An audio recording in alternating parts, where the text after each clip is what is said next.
Hello everyone, you are watching the channel Incredible Facts. Like many of America's most legendary military aircraft, the B-52's development was spurred directly by the need to offset the looming Soviet threat that characterized the Cold War. America needed a bomber that could reach far-flung Soviet targets, defeat their air defenses, and carry a massive atomic payload to shore up the new military doctrine known as mutually assured destruction.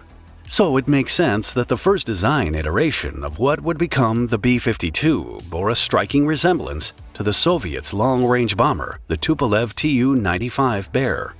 Boeing's initial designs for the bomber included swept wings and 4 massive turboprop engines, which was a logical choice at the time. While jet engines had already existed for over a decade when Boeing made their first pitch in 1948, they were still seen as too fuel-hungry to be feasible for a long-range, high-altitude bomber.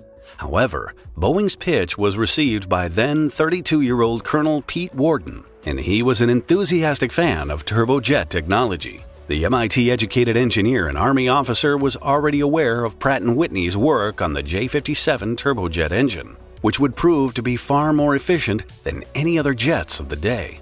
The first B-52 Stratofortress took to the sky just 4 years later, on April 15, 1952, 3 years after the Soviet Union developed its first atomic weapon. It would take 3 more years before the nearly 160-foot-long B-52 would enter service, and once it did, the U.S. was eager to demonstrate its newfound bombing capabilities. The B-52 was built for long-range bombing missions, but it was the addition of the recently purchased looped hose in-flight refueling technology that made the heavy bomber a truly global threat. In January 1957, the U.S. Air Force set about pushing the limits of their new mid-air refueling capabilities with a B-52 mission they dubbed Operation Power Flight.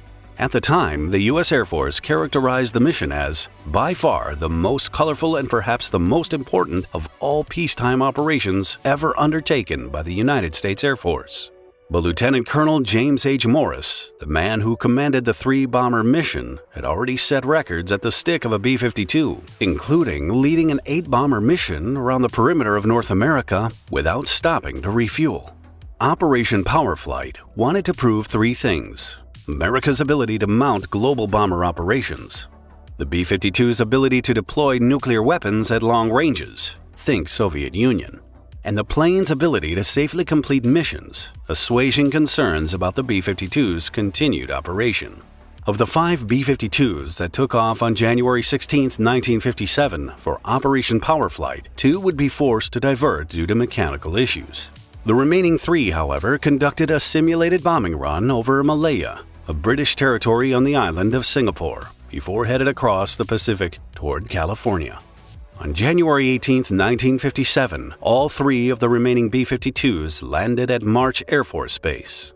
Their globe-circling mission had taken less than half the time of the Boeing B-29 Superfortress that had made the first nonstop flight around the world 8 years prior. The B-52 had secured its place in the history books and in the Air Force's budget.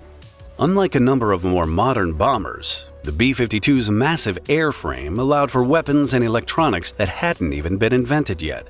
Even so, there's no way the Dayton Weekend team could have ever imagined that their balsa wood bomber would remain an essential part of America's nuclear triad decades into the 21st century.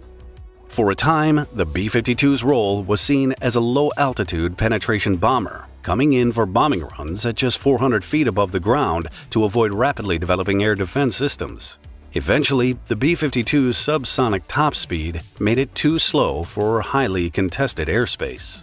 But the advent of nuclear-tipped cruise missiles meant America's long-standing nuclear bomber could retain its spot in the airborne portion of America's nuclear triad.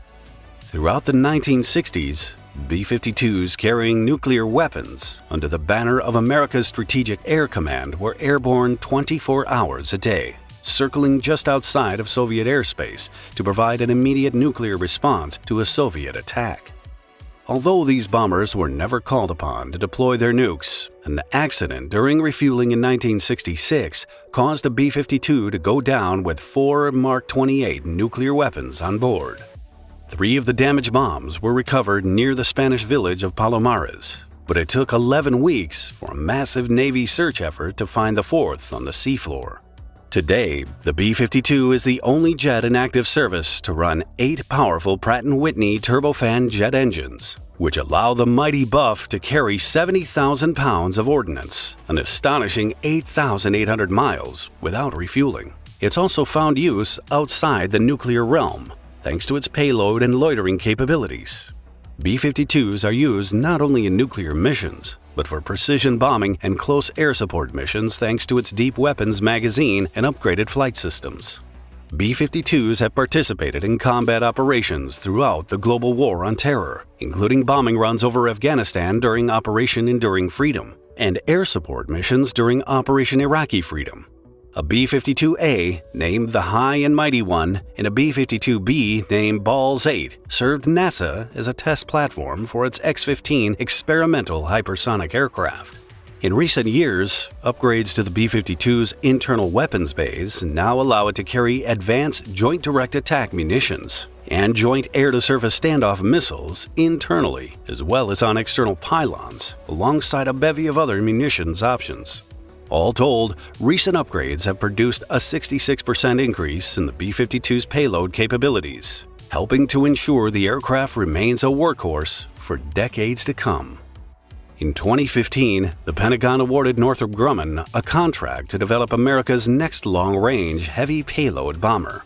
The B-21 Raider, as it would later be dubbed, is expected to enter service sometime in the mid-2020s and borrows elements of its stealth design from its predecessor, the B-2 Spirit.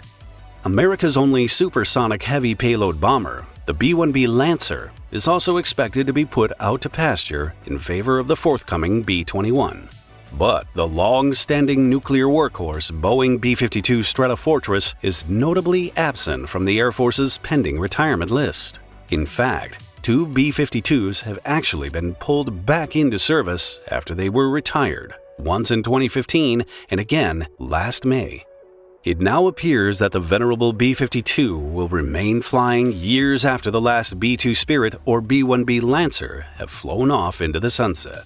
Thanks to continued upgrades, the Air Force now expects their fleet of 76 B-52Hs to remain in service until at least 2050, with a few expected to last into the early portions of the 2060s.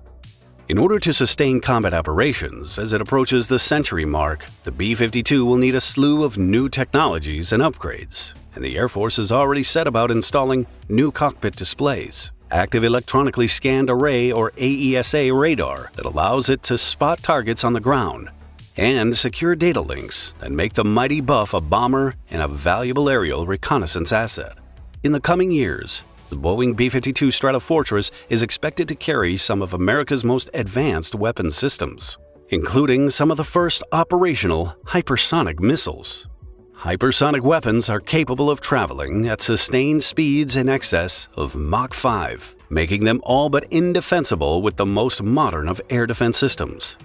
The B-52 Stratosaurus, as some have taken to calling it, may lack modern stealth capabilities, but its reliability, payload capabilities, and flexibility have ensured its continued service. Stealthy platforms like the B-21 and the F-35 Joint Strike Fighter may clear the path, but once air defenses are down, the mighty B-52 will bring the heat. Well, that's all, friends. Thanks for watching. Write in the comments, what do you think about the B-52 Stratofortress? Also, click the like button and subscribe to our channel so you don't miss any new interesting videos.